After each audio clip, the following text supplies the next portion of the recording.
आमिना के लाल, हजरत आयशा के सरदार, सैयदा फातिमा ज़हरा के बाबा, मेरे हबीब करीम सैयद आलम सल्लल्लाहु अलैहि वसल्लम से हजरत फातिमा ने कहा, या रसूल अल्लाह, जो बीबी अल्लाह के करीब होना चाहे, जो रब का कुर्ब पाना चाहे, जो अल्लाह की वलिया बनना चाहे, मुझे कोई नुस्खा बता दे, मैं औरतों को बताऊं।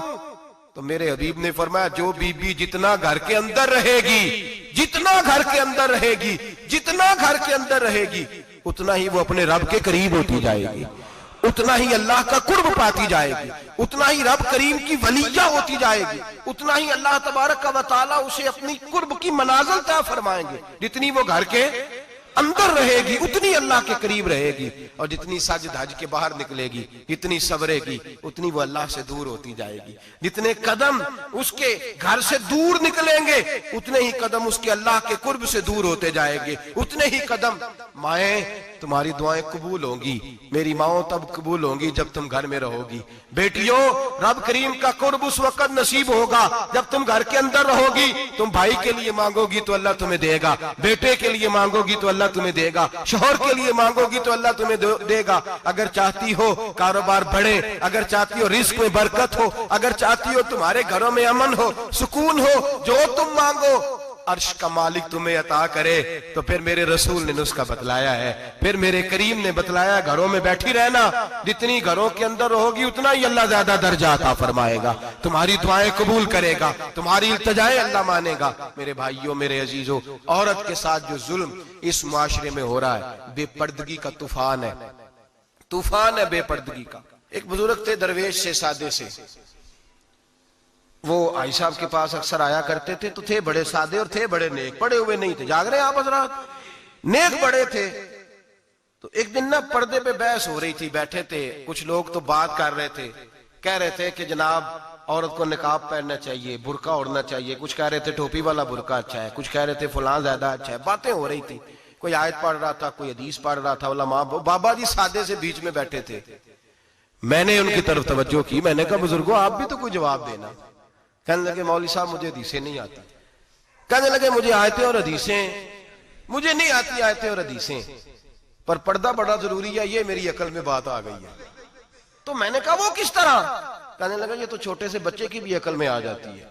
मैंने कहा साहब हमें भी समझा दें, चले हमें को बात मिल जाए। आप चले, अगर आपने इल्म नहीं पढ़ा तो उम्र तो आपकी ज्यादा है ना, आपने बुजुर्गों से बातें सुनी है। तो कहने लगे बेटा मेरा छोटा सा पोता है, वो बाजार से टाफी खरीद के लाता है, अगर टाफी के ऊपर से कागज उतार देता है ना तो टाफी में मक्खियां बैठनी शुरू हो जाती है, टाफी पे मक्खियां बैठ जाती हैं। जब तक उसके ऊपर वो लिफाफा रहता है, कागज रहता है, उस पे मक्खियां, अल्लाह करे आपको समझ आए, अल्लाह करे आपको समझ आए, अल्लाह करे उस दरवेश की बोली टकरा जाए। कहने लगे जब तक तो उसके ऊपर कागज रहा तब तक उस पे मक्खियां, और जब उसके ऊपर से कागज उतर गया तो मक्खियां बैठ गई। कहने लगे 4 साल का मेरा पोता, मैंने मिन्नत कर दी कि खा लो। कहने लगा मैं नहीं खाता, इस पे मक्खियां बैठ गई हैं, मैं नहीं खाता, गंदी हो गई है, मैंने ये टाफी नहीं खानी। कहने लगे मैं बूढ़ा आदमी दोबारा दुकान पे गया, जद्दोजहद करके नई टाफी लाया, बेटे को कहा खा लो, अब उसने खाई। कहने लगे मुझे समझ में आ गई, जो बीबी पर्दा करेगी उस पे मक्खियां नहीं बैठेंगी, जो औरत पर्दा करेगी उस पे मक्खियां, और अगर उस पे मक्खियां बैठ गई तो फिर वो किसी के लिए काबिल कबूल। और अगर पर्दे में छुपी रही, अगर पर्दे में छुपी रही, और भाई कीमती चीजों को गुलाब चढ़ते हैं। किसी ने कभी केमिस्ट्री गुलाब पे नहीं छुपाई, फिजिक्स नहीं छुपाई, कभी किसी शायर अदीब ने अपना लिखा हुआ शायरी का कलाम नहीं छुपाया। गुलाब जब भी चढ़ता है कुरान पाक पे चढ़ता है। मेरे भाई करोड़ों और अरबों और खरबों का मकान बना के लोग उसको गुलाब नहीं चढ़ाते। गुलाब जब भी चढ़ता है बैतुल्लाह को ही चढ़ता है।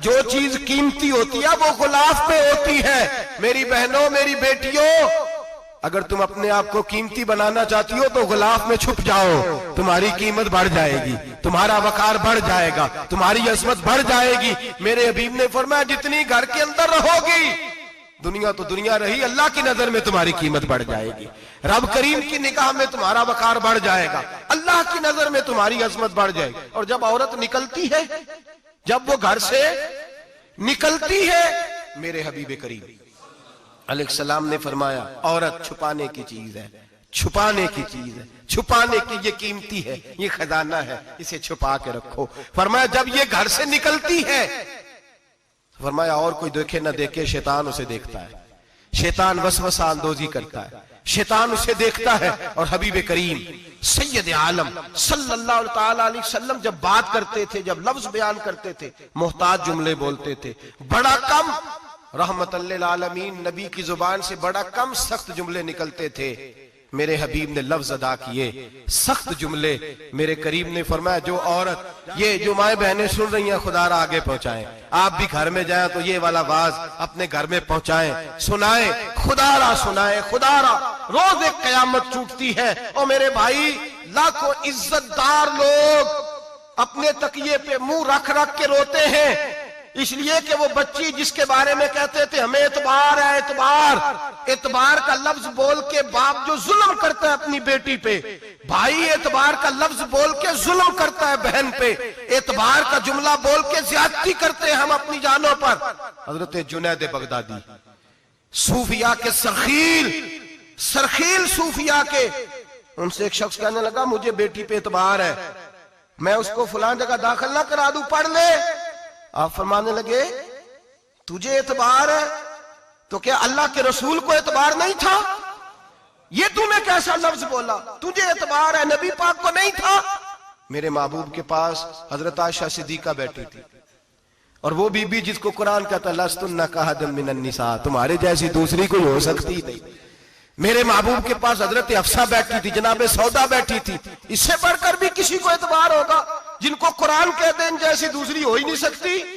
हजरत अब्दुल्ला बिन मक्तूम नाबीना से अभी आए, ओ भाई नाबीना, दिल की आंखें खोल के सुनो, नाबीना से अभी, नाबीना आंखों से नजर नहीं आता, हुजूर की बारगाह में आए, मुझे एतबार है बेटी पे, मुझे एतबार है, संदल की बनी हुई बेटी है, हूर है तेरी बेटी, उसके करीब गुनाह नहीं जाता, ये तू ज्यादती कर रहा है अपनी बेटी पे, ये जुमला बोल के तू जुल्म कर रहा है, तू जालिम और फाजर हो गया जब तूने ये कहा कि मुझे एतबार है।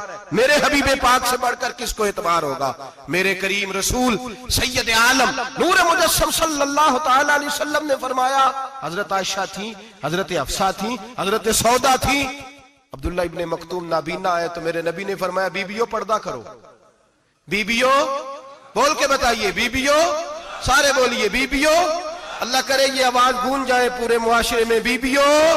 मेरे नबी ने जुमला कहा बीबियों पर्दा कर लो, पर्दा करो, नजरें झुकाओ, नकाब ओढ़ो।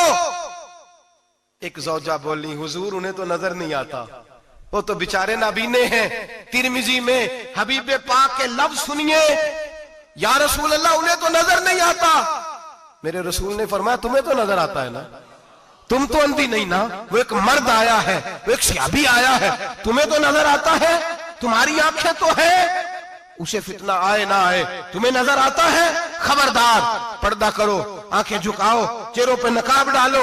हजरत जुनैद बगदादी फरमाने लगे अगर मेरे रसूल पाक अपनी अज़वाज को कहते हैं पर्दा करो और तू कहता है मुझे एतबार है, अगर नबी पाक अपनी बेटी हजरत फातिमा को कहते हैं पर्दा कर, तू कहता है मुझे एतबार है। जनाब जुनैद बगदादी मजीद बोले, आप फरमाने लगे अगर हसन बसरी पढ़ाने वाला हो, राबिया बसरी पढ़ने वाली हो और बीच में कुरान पाक पढ़ा हुआ हो, पढ़ाने वाला हसन बसरी, पढ़ाने वाले हसन बसरी जिन्होंने मौला अली शेर खुदा की सोबत पाई, जिन्होंने उम्मुल मोमिनीन हजरत उम्मे सलमा के घर में परवरिश पाई, फरमाया पढ़ाने वाला हसन बसरी, पढ़ने वाली राबिया बसरी, वो बीबी जो दुआ मांगे तो अल्लाह मुर्दा ऊंट को जिंदा फरमा दे। फरमाया पढ़ाने वाला हसन बसरी हो, पढ़ने वाले राबिया बसरी हो, और जो पढ़ा जाए वो कुरान हो। फरमाया कसम अल्लाह की इज्जत की, मैं फिर भी उन्हें पढ़ने पढ़ाने की इजाजत नहीं देता, मैं फिर भी उन्हें तन्हाई में बैठने की इजाजत नहीं देता, मैं फिर भी उन्हें अकेले रहने की इजाजत नहीं देता, इसलिए कि ये हसन बसरी हैं और मना करने वाले इमामुल अंबिया हैं, इसलिए कि ये राबिया बसरी हैं और मना करने वाले सैयदुर रुसल है, खबरदार फिर भी इजाजत नहीं। मेरे नबी करीम अलैहिस्सलाम बोले, हुजूर की बारगाह में सहाबा ने अर्ज किया या रसूल अल्लाह सल्लल्लाहु अलैहि वसल्लम, अगर कोई नेक आदमी किसी नेक औरत के साथ बेपर्दा हो, नेक आदमी, वो पीर गुनाहगार नहीं जिसके पास बीबियां जाती हैं, वो गुनाहगार नहीं, वो तो मुजरम है, वो खाली गुनाहगार नहीं, वो तो पापी है। वो खाली गुनाहगार नहीं, वो तो दीन का डाकू है। डाकू वो तो फासिक है, वो तो दीन की हदें तोड़ने वाला है। वो तो उसको तो घसीटा जाएगा कयामत के दिन, जो औरतों से बेपर्दा मिलता तो घसीटा जाएगा। लेकिन सवाल ये है, वो खामद किधर होता है जिसकी बीवी पीर के पास अकेली जाती है? सवाल ये है, वो भाई किधर होता है जिसकी बहन पीर के पास अकेली जाती है? सवाल ये है, बेटा किधर होता है जिसकी अम्मा अकेली जाती है? मेरे नबी रहमत, नूर मुजस्सम, शफी मुअज्जम, सरवर कौन मका, सय्याह लामका सल्लल्लाहु अलैहि वसल्लम की खिदमत आली मर्तबत में सहाबी ने पूछा कि या रसूल अल्लाह, अगर नेक हो बंदा, बीबी भी नेक हो, तो एक में बैठ सकते हैं? आला हज़रत ने फरमाया, अगर औरत दीन सीखने चाहे, पीर के पास जाए तो अपने खामद के साथ जाए, अपने भाई के साथ जाए, फिर भी पर्दे में बैठे, दूर बैठे, आवाज के साथ बात को समझे, लेकिन उसको तनाई करने की इजाजत किसी को भी इजाजत है, वो चाहे जो मर्जी भी हो, कोई भी हो, कोई भी हो। बड़ी खुली बात कर रहा हूं। मेरे हबीब पाक से पूछा, हुजूर अगर मर्द औरत नेक हो फिर भी तनहा नहीं बैठ सकते? मेरे महबूब ने फरमाया, अगर जकरिया के बेटे याहया हो और ईसा की वालदा मरियम हो तो फिर भी मैं उन्हें तन्हा रहने की इजाजत नहीं देता। फिर भी उन्हें तन्हा रहने की मैं इजाजत नहीं देता, फिर भी इजाजत नहीं है। जब मेरे रसूल पाक सल्लल्लाहु अलैहि वसल्लम ने इतनी पाबंदी लगा दी, जब बात हजरत हसन बसरी और राबिया बसरी की आ गई, जब बात जनाबे मरियम सलामुल्लाह अलैहा और जनाबे सैयदना जकरिया अलैहिस्सलाम की आ गई, जब यहां तक बात पहुंच गई, तो फिर तू मॉडर्न है, फिर तू ज्यादा एतबार वाला है कि तेरी बेटी यूनिवर्सिटी ड्राइवर के साथ जाती है? फिर तूने कहां से वो उसके अंदर नूर भर दिया है कि तेरी बेटी अकेली घूमती है? फिर कहां तूने ये बात समझ लिया है कि तेरी बच्ची जहां मर्जी तन्हा रहती है? फिर तू कहां से वो कुव्वत लाया? ये तालीम है? इकबाल ने कहा, यार मशरिक हवस में गलता, शबाब उरिया शराब इसियां, जिसे भी देखो गरी के इसियां, हम ऐसी तहजीब क्या करेंगे? और इकबाल कहने लगे, तुम्हारी तहजीब खुद अपने खंजर से खुदकुशी करेगी, इसलिए कि जो शाख नाजुक पे बनेगा आशियाना वो ना पायदार होगा। मेरे भाई, हम लोग पहले हाथ में आग का अंगारा देते हैं, फिर कहते हैं बेटे तूने जलना नहीं। हम पहले उसको सारी सहूलियात देते हैं, फिर कहते हैं तूने बिगड़ना नहीं। मेरे नबी रहमत, नूर मुजस्सम, शफी मुअज्जम सल्लल्लाहु अलैहि वसल्लम ने फरमाया, जो बीबी बन सवर के बाजार जाए, मेरी तरफ देखे, आंखें खोल के देखे, ये हदीस आपने सुनानी है। इंशाल्लाह बोलिए, सुनाएंगे इंशाल्लाह ताला, बोल के इंशाल्लाह कहिए, आपको सवाब होगा। सुनाएंगे इंशाल्लाह। मेरे नबी करीम सल्लल्लाहु अलैहि वसल्लम ने फरमाया, जो औरत बन सवर के बाजार जाए, अब तो खैर बीबियां बुरका पहन के जाती, बुरके पे भी कढ़ाई की है, बुरके पे भी काम कराया, बुरके पे जो काम और नक्श निगारी हुई है वो 10,000 की है। बुरका पर्दे के लिए पहना था, दिखाने के लिए। ये कैसा बुरका है कि उसने बुरका भी पहना हुआ है और बुरका भी उसने फैशन वाला पहन लिया है? ये किस तरह का? इस तो पर्दे को पर्दे की जरूरत पड़ गई। ये कैसा पर्दा है कि जो पर्दे को पर्दे की जरूरत है? बुरका तो इसलिए होता है कि मुझे देखे कोई ना, और इसने तो पहना ही इसलिए कि जरा लोग देखें तो सही, मैंने कितना कीमती पहना है। इस हिजाब को हिजाब की जरूरत पड़ गई। मेरे हबीब पाक अलैहिस्सलाम ने फरमाया, बिला जरूरत औरत को इजाजत है, बीमार हो तो डॉक्टर के पास जाए, औरत को इजाजत है, जरूरत पड़ जाए, घर में सौदा सलफ ना आता हो तो लेने चली जाए, औरत को इजाजत है। अगर गवाही की जरूरत पड़ जाए तो पर्दा करके काजी अदालत के पास गवाही देने जाए, औरत को इजाजत है हज पे जाए, औरत को इजाजत है उम्रे पे जाए, औरत को इजाजत है कि अगर किसी वक्त जिहाद के लिए औरतों की जरूरत पड़ गई तो हजरत फातिमा और जनाब आयशा की सुन्नत अदा करे, जिहाद को जाए। लेकिन अगर औरत मौज करने जाए और रोज कहे वो देखे ना फलां पार्क में थे, आप तो कभी गए ही नहीं, फलां जगह थे, आपके पास तो फुर्सत ही नहीं, फलां मेरी सरगोदे वाली बहन का खामन तो रोज लेके जाता है, आपने तो कभी तवज्जो नहीं फरमाई। रोज पैगाम देती रहे। मेरे हबीब करीम सैयद आलम सल्लल्लाहु अलैहि वसल्लम ने फरमाया, जो बीबी बन सवर के बिला जरूरत बाजार जाए, नबी पाक अलैहिस्सलाम ने फरमाया, एक कदम वो उठाएगी तो उस पर अल्लाह की लानत बरसेगी, फरिश्तों की लानत बरसेगी, जमीन वाले लानत बरसाएंगे, आसमान वाले लानत बरसाएंगे। और मेरे हबीब बोले तो फरमाया, जब अल्लाह की लानत बरसेगी तो मैं भी उस बीबी पे लानत ही करूंगा जो बीबी बन सवर के जाए।